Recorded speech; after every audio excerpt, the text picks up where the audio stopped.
その2回目なんですね。この劇場に来たことがあります。その時に何を上映したか全部忘れてるんですけど、今回ですね、皆さんにかぐや姫の物語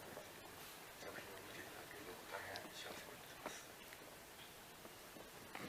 Bonjour, c'est la deuxième fois que je viens ici. J'ai souvenir d'être déjà venu dans cette salle, je ne me souviens plus de la projection de quel film c'était, mais je suis très heureux que vous soyez ici pour découvrir donc, mon dernier film en date, Le Conte de la Princesse Kaguya. このお話はですね、元になっているお話っていうのはその日本人ならみんな知ってるんですよ。知ってるような、10世紀頃に書かれてた、小説みたいなものです。それを原作にして私は一つの野心がですね、昔に書かれたもので必ずしも心に響かないんです。その話がみんな知ってるけど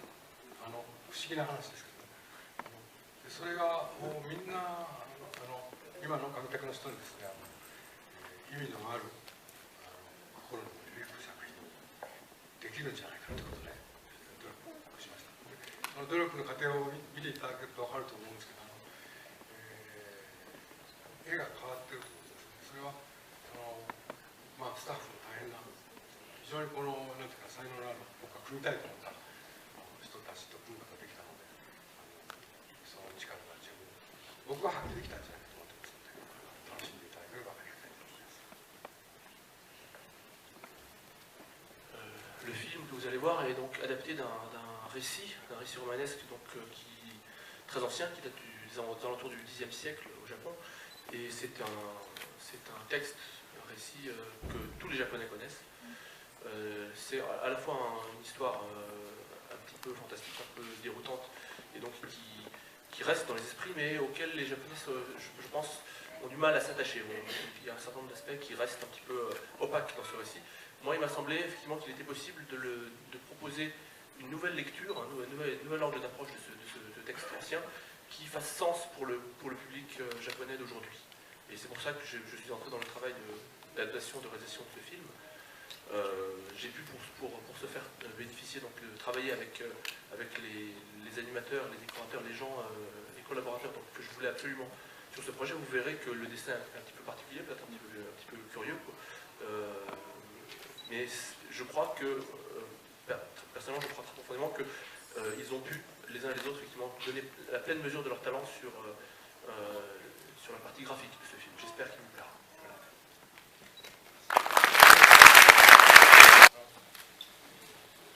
謎めいた作品で、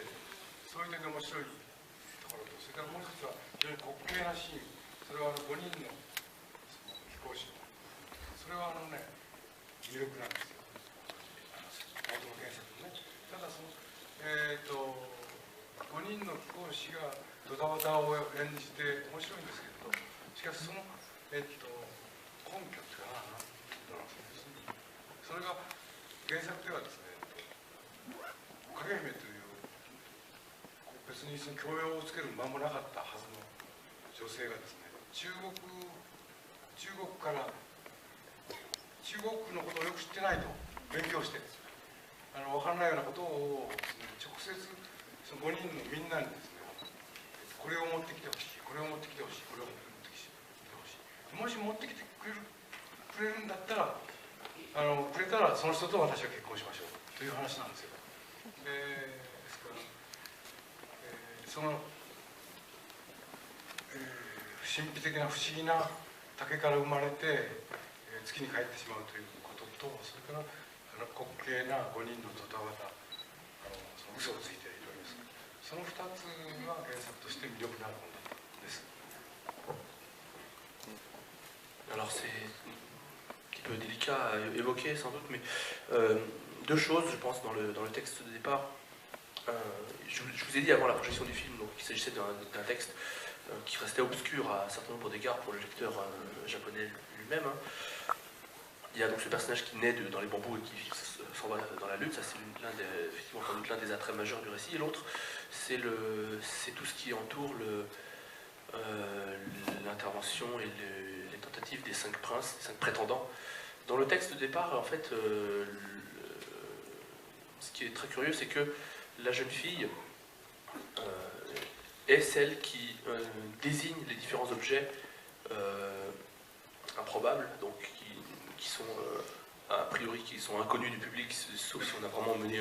une étude précise du domaine chinois à son époque. Donc ce que le texte ne dit pas qu'elle a pu acquérir, donc elle a connaissance d'un certain nombre de choses absolument comme ça, très spécifiques et improbables, et c'est elle qui désigne donc ces différents objets comme de quête, en disant que celui d'entre eux qui ramènerait l'un ou l'autre de ces objets, eh bien, elle acceptera de l'épouser. Donc c'est vrai que c'est toute cette partie avec les 5 prétendants, les mensonges, les petits trucs, etc. Ça c'était l'autre sans doute l'autre grand point intéressant à mes yeux dans le récit de départ.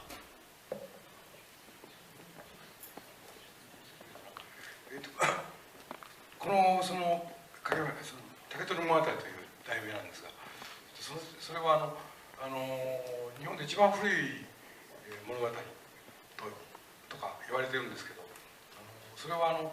もっと昔にあった神話を除いてるんです。要するにこの話から始まった平安、文学というのがありまして、この中にもご存知の方がいらっしゃるかなと思うんですけど、源氏物語というのがあります。源氏物語の中でその物語というものが出来始めの親と言ってるわけで、要するに出来始めた一番の祖先ですとこう言ってるからそう言われてるんですね。というのは源氏物語だけじゃなくて非常に大事な女性の書いた文学がそこで花開くわけです。ですからそれが一番頭。しかしこれは男が書いたってことはほとんど明らかなんですよ。別に証拠があるわけじゃないけどいろいろ読んでみると分かるということで学者はみんな一致してます。男が書いた。それでもう一つはこれよりずっと前の神話を集めたものがありまして、その中には非常に優れたですね文学としての作品があるものですから、その一番頭だとそれとは思えないですね。その今言ったのが一番最初に書かれたのはですね